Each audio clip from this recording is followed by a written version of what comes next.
샬롬 안녕하세요. 말씀 읽어주는 제입니다. 오늘 사무엘상 말씀인데요. 제가 먼저 기도하고 시작하겠습니다. 어제나 오늘이나 동일하게 살아계신 하나님 감사합니다. 주님의 말씀 가운데 저희가 거닐기를 원합니다. 저희의 마음 가운데 찾아와 주셔서 저희의 읽는 목소리 가운데 저희의 생각 가운데 주님을 만나게 하여 주십시오. 감사드립니다. 예수님 이름으로 기도드립니다. 아멘. 네, 사무엘상 6장 우리말 성경으로 읽겠습니다. 여호와의 궤가 블레셋 땅에 있은 지 7개월이 지났을 때 블레셋 사람들이 제사장들과 점쟁이들을 불러서 말했습니다. 우리가 여호와의 궤를 어떻게 하는 것이 좋겠습니까? 우리가 그것을 어떤 식으로 제자리로 돌려보내야 할지 알려주십시오. 그들이 대답했습니다. 이스라엘 하나님의 궤를 돌려보내려면 빈손으로 그냥 보내서는 안 됩니다. 반드시 그 신에게 속건 제물을 바쳐야 합니다. 그래야만 여러분이 낫게 되고 왜 그 신의 손이 여러분에게서 떠나지 않았는지도 알게 될 것입니다. 블레셋 사람들이 물었습니다. 어떤 속건 제물을 그 신에게 바쳐야 합니까? 그들이 대답했습니다. 블레셋 지도자들의 수에 따라 금으로 만든 5개의 종기와 5마리의 금쥐를 바쳐야 합니다. 같은 수의 재앙이 여러분과 여러분의 지도자들에게 내렸기 때문입니다. 여러분들은 여러분이 앓고 있는 종기와 이 땅을 휩쓸고 있는 쥐의 모양을 만들어 바치고 이스라엘 신께 경의를 표하십시오. 그러면 혹시 하나님이 여러분과 여러분의 신들과 여러분의 땅을 치시던 손을 거두실지도 모릅니다. 여러분은 어찌 이집트 사람들과 바로처럼 고집을 부리려고 합니까? 하나님이 그들에게 온갖 재앙을 내리신 후에야 그들이 이스라엘 사람들을 보내 자기 길을 가게 하지 않겠습니까? 그러니 이제 새 수레를 준비하고 멍에를 맨 적이 없는 저지나는 소 2마리를 수레에 매십시오. 하지만 그 송아지들은 떼내 우리에 넣으십시오. 여호와의 궤를 가져다 수레에 싣고 속건제물로 그분께 드릴 금으로 만든 물건들을 상자에 담아 궤 곁에 두십시오. 수레가 가는 대로 보내되 계속 지켜보십시오. 만약 그 소가 궤가 본래 있던 곳 벳세메스로 가면 여호와께서 우리에게 이 큰 재앙을 보내신 것이요. 만약 그렇지 않으면 우리를 친 것이 그분의 손이 아니라 그저 우연히 우리에게 닥친 일임을 우리가 알게 될 것입니다.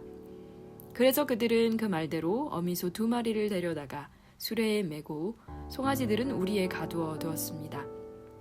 그들은 여호와의 궤와 금쥐와 그들에게 생긴 종기 모양을 담은 상자를 수레에 실었습니다. 그러자 소들이 벳세메스 쪽을 향해 곧바로 올라갔습니다. 소들은 울면서 큰 길에서 오른쪽이나 왼쪽으로 치우치지 않고 곧장 갔습니다. 블레셋 지도자들은 소들을 따라가 벳세메스 경계에까지 이르렀습니다. 그때 마침 벳세메스 사람들이 골짜기에서 밀을 베고 있다가 고개를 들어 궤를 보고 기뻐했습니다. 수레가 벳세메스에 있는 여호수아의 밭에 이르자 큰 바위 곁에 멈춰 섰습니다. 사람들은 수레의 나무를 쪼개어 장작을 만들고 소들을 잡아 여호와를 위한 번제물로 드렸습니다. 레위 사람들은 여호와의 궤를 내려다가 금으로 만든 물건이 담긴 상자와 함께 큰 바위 위에 두었습니다. 그날 벳세메스 사람들은 여호와께 번제물을 드리고 다른 희생제물도 드렸습니다. 5명의 블레셋 지도자들은 이 모든 것을 보고 그날로 에그론으로 돌아갔습니다. 블레셋 사람들이 여호와께 속건제물로 보낸 종기 모양의 금덩이들은 아스돗, 가사, 아스글론, 가드, 에그론에서 각각 하나씩이었고 5마리의 금쥐들은 5명의 지도자들에게 속한 성곽과 그 주변 마을, 곧 블레셋 성들의 수에 따른 것이었습니다. 여호와의 궤가 놓였던 이 큰 바위는 오늘날까지도 벳세메스 사람 여호수아의 밭에 증거로 남아 있습니다. 그런데 벳세메스 사람들이 여호와의 궤를 들여다보았기 때문에 여호와께서는 백성들 가운데 5만 70명을 죽이셨습니다. 사람들은 여호와께서 백성들을 심하게 치신 일로 크게 슬퍼했습니다. 벳세메스 사람들이 말했습니다. 이 거룩하신 하나님 여호와 앞에 누가 서겠는가? 이 궤를 여기서 누구에게로 보내야 하는가? 그러고 나서 그들은 기럇 여아림 사람들에게 사람을 보내 말했습니다. 블레셋 사람들이 여호와의 궤를 돌려주었으니 내려와서 그것을 가져가시오. 아멘. 7장입니다. 그리하여 기럇 여아림 사람들이 와서 여호와의 궤를 가져다가 언덕 위에 있는 아비나답의 집으로 옮겨놓고 그 아들 엘리야사를 거룩하게 구별해 여호와의 궤를 지키게 했습니다. 그 궤가 기럇 여아림에 머무른 지 20년이 됐습니다. 그동안 모든 이스라엘 사람들이 여호와를 사모하며 찾았습니다. 그러자 사무엘이 이스라엘 온 집에 말했습니다. 만약 너희가 온 마음으로 여호와께 돌아오려면 이방 신들과 아스다롯을 없애고 여호와께 자신을 맡기고 그분만을 섬기라. 그러면 그분이 너희를 블레셋 사람들의 손에서 구해내실 것이다. 그리하여 이스라엘 백성들은 바알과 아스다롯을 버리고 여호와만을 섬기게 됐습니다. 그러자 사무엘이 말했습니다. 모든 이스라엘은 미스바로 모이라. 내가 여호와께 너희의 죄를 용서해 달라고 기도하겠다. 그들은 미스바에 모여 물을 길어다가 여호와 앞에 붓고 그날 거기서 금식하며 우리가 여호와께 죄를 지었습니다 하고 고백했습니다. 사무엘은 미스바에서 이스라엘을 다스렸습니다. 이스라엘이 미스바에 모였다는 소식을 듣고 블레셋의 지도자들이 이스라엘을 공격하러 올라왔습니다. 이스라엘 백성들은 이 소식을 듣자 블레셋 사람들을 두려워해 사무엘에게 말했습니다. 여호와 우리 하나님께서 블레셋 사람들의 손에서 우리를 구하시도록 우리를 위해 쉬지 말고 기도해 주십시오. 그러자 사무엘이 젖 먹는 양을 잡아 여호와께 번제물로 드리고 이스라엘을 위해 여호와께 부르짖었더니 여호와께서 그 기도를 들어주셨습니다. 사무엘이 번제를 드리는 동안 블레셋 사람들은 이스라엘과 싸우려고 가까이 오고 있었습니다. 그러나 그날 여호와께서 블레셋 사람들에게 큰 청둔 소리를 내어 당황하게 하셨으므로 그들이 이스라엘 백성들에게 패했습니다. 이스라엘 사람들은 미스바에서 나와 벳갈 아래까지 뒤쫓아가서 블레셋 사람들을 무찔렀습니다. 그때 사무엘이 돌을 들어 미스바와 센 사이에 두고 여호와께서 여기까지 우리를 도우셨다라고 말하며 그곳을 에벤 에셀이라고 불렀습니다. 이렇게 블레셋 사람들을 굴복시켜 그들은 다시는 이스라엘 지역을 침입하지 않았습니다. 사무엘이 사는 동안 여호와의 손이 블레셋 사람들을 막아주셨습니다. 블레셋 사람들이 이스라엘에게서 빼앗아갔던 에그론에서 가드에 이르는 성들을 되찾았고 블레셋 사람의 손으로 넘어갔던 그 주변 영토도 회복했습니다. 이스라엘은 아모리 사람들과도 평화롭게 지냈습니다. 사무엘은 평생 동안 이스라엘을 다스렸습니다. 그는 해마다 베델과 길갈과 미스바를 순회하며 모든 지역을 다스렸습니다. 그리고 언제나 자기 집이 있는 라마로 돌아와 거기서도 이스라엘을 다스렸으며 그곳에 여호와를 위한 제단을 쌓았습니다. 아멘. 8장입니다. 사무엘은 나이가 들자 자기 아들들을 이스라엘의 사사로 세웠습니다. 맏아들의 이름은 요엘이고 둘째 아들의 이름은 아비야입니다. 그들은 브엘세바에서 사사가 됐습니다. 그러나 사무엘의 아들들은 사무엘이 걸었던 길을 가지 않았습니다. 그들은 부당한 이득을 따라 뇌물을 받고 옳지 않은 판결을 내렸습니다. 그래서 모든 이스라엘 장로들은 라마에 있는 사무엘을 찾아갔습니다. 그들이 사무엘에게 말했습니다. 이제 당신이 늙었고 당신 아들들은 당신이 행한 길을 가고 있지 않습니다. 그러니 우리에게 왕을 세워주셔서 다른 모든 나라처럼 왕이 우리를 다스리게 해 주십시오. 왕을 세워 다스리게 해달라는 말을 들은 사무엘이 마음이 언짢아 여호와께 기도를 드렸습니다. 그러자 여호와께서 그에게 말씀하셨습니다. 백성들이 내게 하는 말을 다 들어주어라. 그들이 너를 버린 것이 아니라 나를 버려 내가 그들의 왕인 것을 거부하는 것이다. 내가 그들을 이집트에서 이끌어낸 때부터 오늘에 이르기까지 그들은 그렇게 해왔다. 그들이 나를 제쳐두고 다른 신들을 섬긴 것처럼 내게도 그러는 것이다. 그러니 그들의 말을 들어 주어라. 그러나 그들에게 엄중하게 경고해 왕이 어떤 권한이 있는지 알게 해 주어라. 사무엘은 왕을 세워달라고 요구하는 백성들에게 여호와께서 하신 모든 말씀을 전해 주었습니다. 너희를 다스릴 왕은 이렇게 할 것이다. 그는 너희 아들들을 데려다가 자기 마차와 말을 돌보는 일을 시키고 그들을 마차 앞에서 달리게 할 것이다. 그가 너희 아들들을 1000부장과 50부장으로 세울 것이며 자신을 위해 밭을 갈고 추수하게 할 것이고 전쟁을 위한 무기와 마차의 장비를 만들게 할 것이다. 또 너희 딸들을 데려다가 향료 만드는 사람, 요리사, 빵 굽는 사람이 되게 할 것이다. 그는 너희 밭과 포도밭과 올리브밭 가운데 제일 좋은 것을 골라 자기 신하들에게 줄 것이며 너희 곡식과 포도 수확물의 10분의 1을 가져다가 자기의 관리와 신하들에게 줄 것이다. 너희 남종들과 여종들과 너희 소년들과 나귀들 가운데 가장 좋은 것을 끌어다가 자기 일을 시키고 너희 양들의 10분의 1을 가질 것이며 결국 너희 자신도 그의 노예가 될 것이다. 그때가 되면 너희는 너희가 선택한 그 왕에게서 벗어나게 해달라고 울부짖겠지만 그때는 여호와께서 너희의 말에 응답하지 않으실 것이다. 이렇게 말했지만 백성들은 사무엘의 말을 들으려 하지 않았습니다. 아니요, 그래도 우리는 왕을 원합니다. 다른 나라들처럼 우리를 다스릴 뿐 아니라 우리를 이끌고 나가 싸워줄 왕이 있어야 합니다. 사무엘이 백성들의 말을 모두 듣고 여호와께 다 말씀드렸더니 여호와께서 대답하셨습니다. 그들의 말대로 그들에게 왕을 세워주어라. 그러자 사무엘은 이스라엘 사람들에게 모두 자기 성으로 돌아가 있으라고 말했습니다. 아멘. 9장입니다.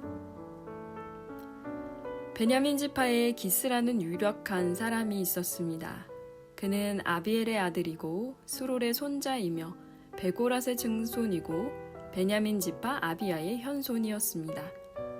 그에게는 사울이라는 아들이 있었는데 그는 눈에 띄게 멋진 젊은이로서 이스라엘 사람들 가운데 그처럼 잘생긴 사람이 없었고 키도 다른 사람들보다 어깨 위만큼 더 컸습니다. 어느 날 사울의 아버지 기스는 자기가 기르던 나귀들을 잃어버리자 아들인 사울에게 말했습니다. 종을 데리고 가서 나귀들을 찾아오너라. 그래서 사울은 에브라임 산지와 살리사 땅을 두루 다니며 샅샅이 찾아보았지만 나귀들을 찾을 수 없었습니다.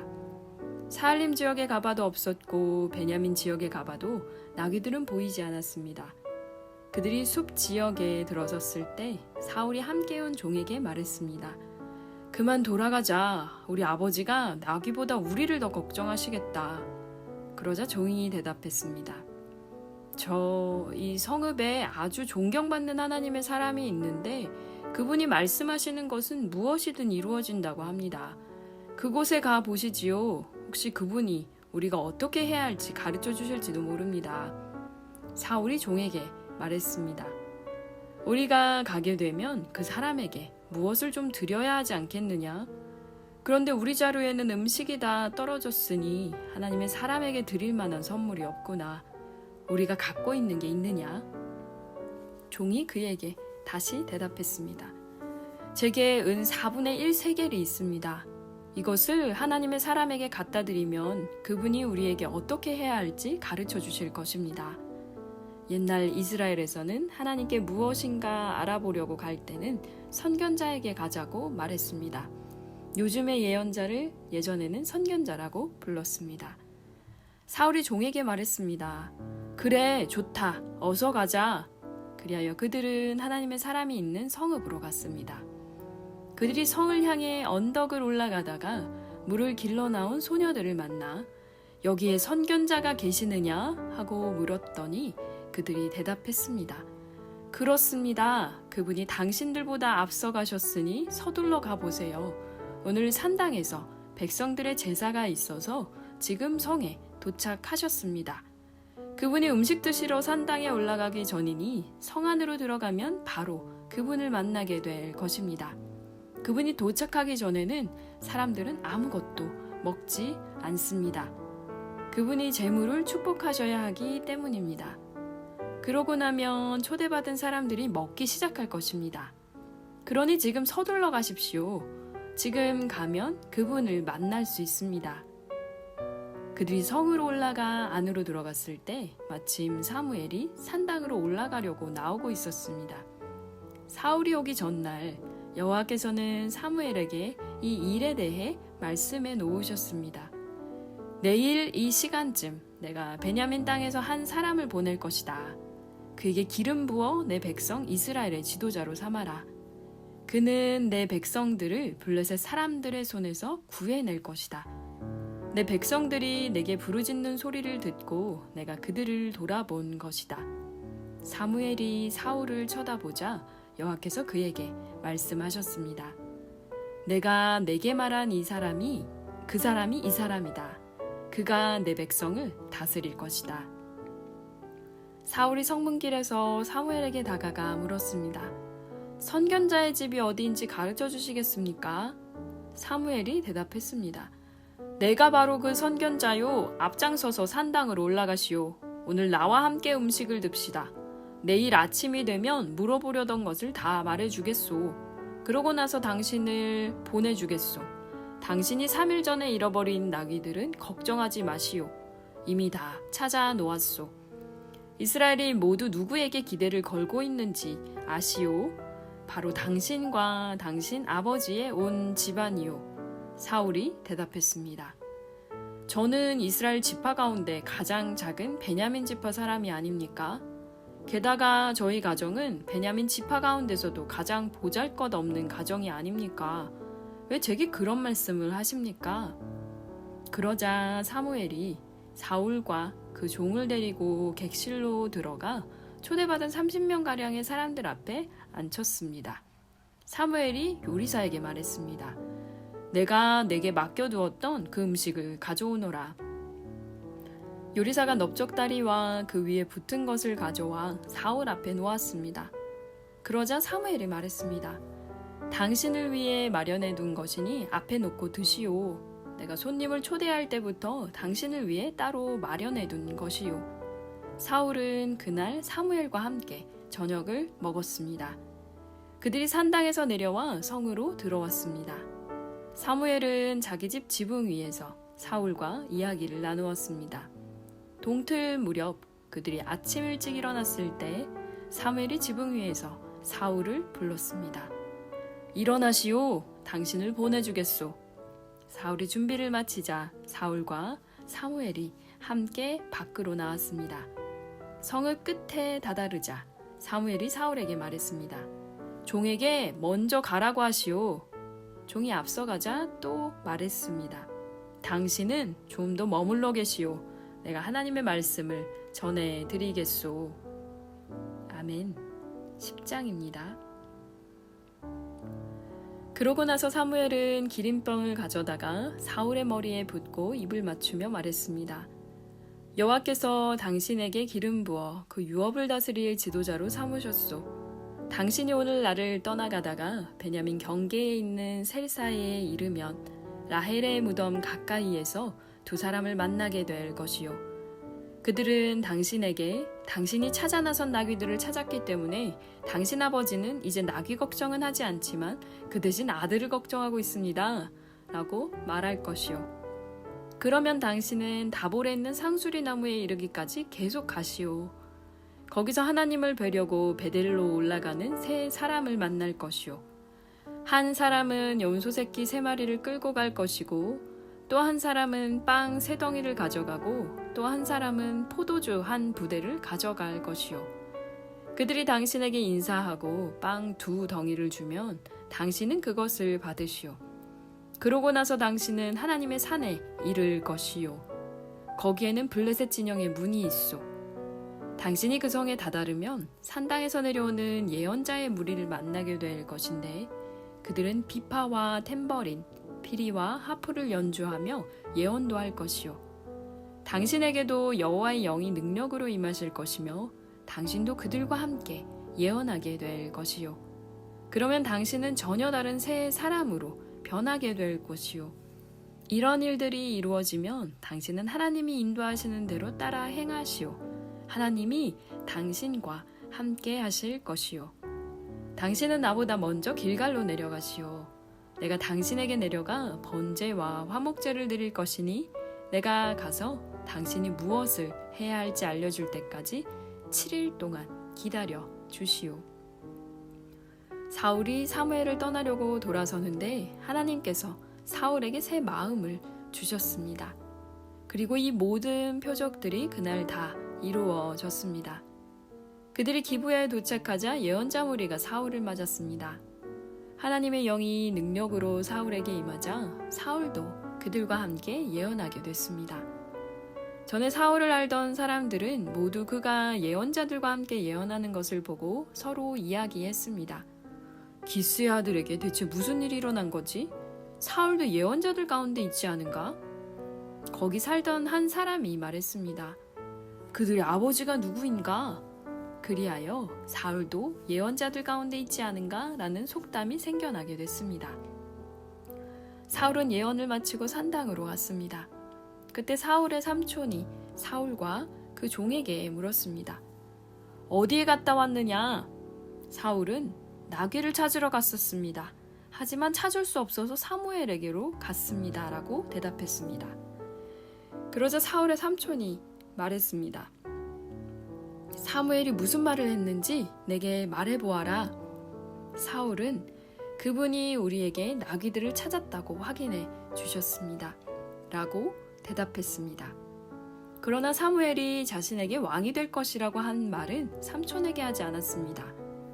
사무엘이 이스라엘 백성들을 미스바로 불러 여호와 앞에 모아놓고 그들에게 말했습니다. 이스라엘의 하나님 여호와께서는 내가 이집트에서 이스라엘을 불러냈고 이집트뿐만 아니라 너희를 짓누르던 모든 나라들로부터 너희를 구해냈다 라고 말씀하셨다. 그러나 너희는 지금 너희 모든 재난과 고통에서 너희를 구해내신 너희 하나님을 거부했다. 그러고는 안 되겠습니다. 우리에게 왕을 세워주십시오 라고 했다. 그러니 이제 너희는 지파와 가족별로 여호와 앞에 나아오라. 사무엘이 모든 이스라엘 지파들을 가까이 불러 제비를 뽑자 베냐민 지파가 뽑혔습니다. 그러고 나서 그가 베냐민 지파를 가족별로 앞으로 나오게 하자 이번엔 마드리의 가족이 뽑혔습니다. 마지막으로 기스의 아들 사울이 뽑혔습니다. 그러나 그들이 사울을 찾았으나 보이지 않았습니다. 그래서 그들은 여호와께 다시 물었습니다. 그 사람이 여기에 왔습니까? 그러자 여호와께서 대답하셨습니다. 그렇다. 그는 짐짝 사이에 숨어 있다. 사람들이 달려가 사울을 데려왔습니다. 사울이 백성들 사이에 서자 그는 다른 사람들보다 어깨 위만큼이나 더 컸습니다. 사무엘이 모든 백성들에게 말했습니다. 너희는 여호와께서 선택하신 사람을 보라. 모든 백성 가운데 이만한 사람이 없도다. 그러자 백성들은 우리 왕 만세를 외쳤습니다. 사무엘이 백성들에게 왕국의 제도에 관해 설명했습니다. 사무엘은 두루마리에 그것을 기록해 여호와 앞에 보관해 두었습니다. 그러고 나서 사무엘은 백성들을 집으로 돌려보냈습니다. 사울도 기브아에 있는 자기 집으로 돌아왔습니다. 하나님께서 마음을 감동시키신 용사들은 그와 동행했지만 몇몇 못된 사람들은 저 사람이 어떻게 우리를 구원하겠느냐 하고 사울을 무시하며 아무 예물도 가져오지 않았습니다. 그러나 사울은 잠자코 있었습니다. 아멘. 네, 오늘은 사무엘상 10장까지 읽도록 하겠습니다. 한 주, 벌써 몇 주가 좀 지났군요. 잘 지내시고 계신지요? 날씨가 많이 추워졌죠? 제가 있는 곳에도 눈이 며칠 전에 내렸는데요. 폭설처럼 막 내렸는데 첫눈인데도 불구하고 굉장히 많이 내렸거든요. 근데 따뜻하다 보니 금방 녹아서 다음날 아침 보니까 그냥 비가 내렸던 것처럼 그냥 땅만 조금 젖어 있고 다시 일상으로 돌아가는 모습을 봤던 것 같아요. 사무엘상 말씀 지난 시간에 이어서 저희가 오늘 또 읽었는데, 지난 시간까지는 사실 그 사무엘의 등장, 사무엘상의 그 책 이 권의 사무엘 상하권의 어떻게 보면 주인공이라고 할 수도 있는 그런 사무엘 이야기로 시작을 하게 됐고, 지금 오늘부터는 왕을 세워가는 과정, 그래서 사무엘을 통해서 기름 붓고, 그리고 또 이제 사울이라는 이스라엘 백성들의 첫 번째 왕을 세우는 과정이 나오는데요. 굉장히 이 사무엘 말씀, 그리고 이제 구약을, 저는 지금 교회 청년들이랑 지금 신약을 읽고 있어서 그런지 이 사무엘상이나 이런 구약 말씀을 읽으면 이 이야기가 되게 그 재미있어요. 그런 다이내믹이라고 해야 될까요? 등장인물도 굉장히 많이 나올 뿐더러, 그리고 또 등장인물의 마음 같은 것도 이렇게 세세하게 성경이 기록하고 있는데, 그런 것들을 보면 참 재밌다는 생각이 좀 들었어요. 오늘 사무엘상에서 그 사무엘이 사실 사사로서 하나님이 엘리의 뒤를 이어 세우신 사사였지만, 더 이상 백성들이 그 사사의 역할에 대해 약간 의구심을 가지고 있었고, 그리고 또 이제 다른 나라들처럼 우리도 왕이 있었으면 좋겠다라는 그 마음을 내비쳤을 때 사무엘이 서운해하는 그 마음을 사실 성경이 기록하고 있는데요. 하나님이 그 사무엘을 또 어떤 방식으로 위로하시냐면, 지금 너를 버린 게 아니라 사실은 나를 버린 거야 라는 이야기를 하시면서 사무엘의 마음을 어떻게 보면 이렇게 이해하고 있다라고 이제 보여주시는 장면이 있었고, 그리고 또 사울이 처음으로 등장하는 장면이 굉장히 그 지파들 중에서도 작은 지파였음에도 불구하고 하나님이 사울이라는 사람을 세우시는 그 모든 과정들이 재미있어요. 그거를 왕으로 처음부터 모든 사람들이 막 추대하고 막 축하한다, 뭐 환영한다 이런 반응이라기보다는 약간은 이제 반반, 제가 잘할까? 이런 눈빛으로 지켜보고 있었겠죠. 그렇기 때문에 처음에 그 사울이 어디 있는지 몰랐을 때 짐짝 사이에 숨어 있다라는 표현이 사실 나오는데, 그것도 굉장히 약간 그 기드온을 떠올리게 하면서 이렇게 소심한 사람이라고 해야 될까요?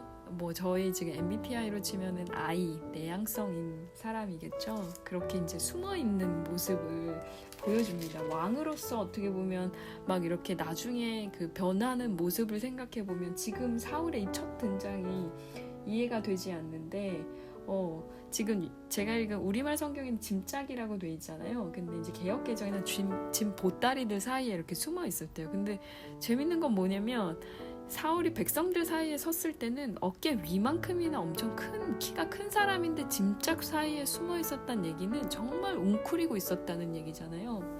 그 정도로 마음이, 사실 사무엘이 기름 부어줬고 뭐 하나님이 어떻게 하실 거니까 이건 지금 하나님이 너와 함께 하실 거야 라는 걸 분명히 보여주는 굉장히 많은 확증들이 있었음에도 불구하고 사울의 마음은 여전히 이 짐짝 사이에 숨어있는 그런 마음이었던 거죠. 그래서 사울이 이제 앞으로 점점 이제 뒤를 이어가면서 왕으로서 본인의 어떤 권위를 내세운다든지, 아니면 이제 그 다음 왕으로 세워지는 다윗에 대해서 굉장히 안 좋은 행동들을 하게 되는 그 장면들까지 생각해 보면, 사울도 원래는 소심한 사람이었네 라고 시작하는 게 의외라고 받아들일 수 있을 것 같아요. 그래서 다음 시간에는 이제 사울이 계속 왕으로서 전쟁을 치러나가는 그 장면들을 기록하고 있는데, 이스라엘의 역사이기도 하지만 우리의 지금 현재 우리 삶의 모습이기도 해서, 이런 그 권위를 하나님이 주실 때가 있잖아요. 사무엘이나 혹은 사울이나 왕이라는 권위, 혹은 사사라는 권위, 그리고 또 이제 제가 지금 요즘에 읽고 있는 사실 그 고린도 전후서에 나오는, 예를 들면은 바울 같은 경우도 사도권에 대해서 굉장히 흔들려는 사람들이 있었기 때문에 그런 권위에 대해서 권위를 부린다기보다는 본인의 자리를 지켜가는 모습들을 좀 유심히 보게 되는 것 같아요. 예전 같으면 이제 그런 장면들을 그냥 이렇게 넘어갔을 텐데 요즘에 유독 그런 것들을 좀 보게 되는 것 같고, 그런 하나님이 주시는 권위를 우리가 어떻게 사용할 수 있을까, 지혜롭게 교회 안에서 가지고 있는 어떤 직분이라는 그 자리를 어떻게 지혜롭게 쓸 수 있을까, 혹은 세상에서 마찬가지겠죠. 그래서 그런 역할들, 수많은 역할들 속에서 하나님이 너와 함께하고 계셔라는 말이 아까도 또 사무엘이 얘기를 하거든요, 사울한테. 근데 그 아주 간단한, 어떻게 보면 임마누엘, 예수님이 너와 함께 하신다는 거, 하나님이 너와 함께 하신다는 것, 아브라함도 그랬고 지금 사울에게도 그렇고, 그리고 또 수많은 믿음의 선조들이 붙들었던 그 한 말씀이 사실은 하나님이 너와 함께 하셔라는, 그 정말 반복적이고 어떻게 보면 클리셰처럼 느껴질 수밖에 없는 그 말이 오늘 우리의 삶을 또 지탱하는 하나의 마법과도 같은 그런 말씀이 아닌가라는 생각을 해보게 됩니다. 다음 시간에는 사무엘상 이제 11장부터 또 읽기 시작할 것 같고요. 이제 아마 다음 주부터는 대림절이 시작이죠.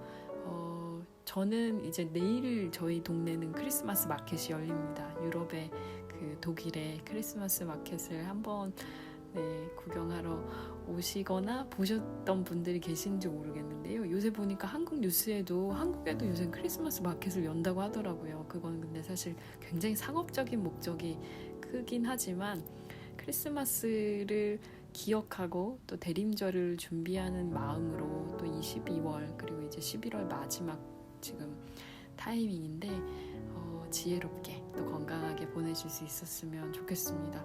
개인적으로 참 아쉬운 건 크리스마스 카드 문화가 많이 없어졌다는 거 하나, 그리고 또 크리스마스 카드에 그 메리 크리스마스라는 말이 사라졌어요. 그러니까 하다못해 정말 크라이스트라는 그 크리스트라는 표현 자체를 없애고 뭐 엑스마스 아니면 그냥 뭐 해피 홀리데이 이런 식으로 그렇게 이 계절을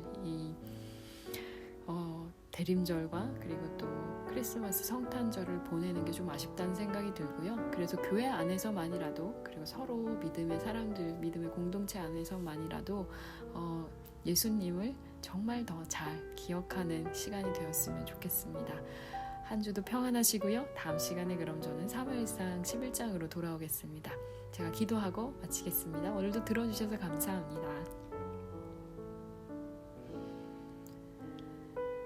우리와 늘 함께 하시는 주님, 감사합니다. 주님이 우리를 세우고자 하심에도 때로는 주님 뒤로 물러서 있고 싶은 마음, 짐짝 사이에 숨어 있고 싶은 마음이 주님 우리의 실존임을 고백합니다. 하나님, 그럼에도 불구하고 주님이 우리에게 주신 자리가 있거든 주님이 함께하고 계시기에 우리가 당당하게 서게 하시고, 또 주님이 주신 그 권위를 지혜롭게 잘 분별하며 사용할 수 있도록 인도하여 주십시오. 오늘도 말씀 들으시는 청취자분들의 삶을 주님이 만져주시고 이끌어주시고 축복하여 주셔서 주님 대림절과 또 성탄절을 준비하는 이 모든 마음들 가운데 분주함이 아니라 주님 고요함 가운데 주님을 거룩하게 만나는 귀한 시간 될 수 있도록 함께하여 주십시오. 주님, 세상에 평화가 없습니다. 세상에 주님 참된 권위가 없습니다. 우리가 세워나가고 또 우리가 찾아야 할 그 평화와 주님의 귀한 그 이름을 주님 우리가 교회 공동체 안에서, 믿음의 공동체 안에서 세워갈 수 있도록 함께하여 주십시오.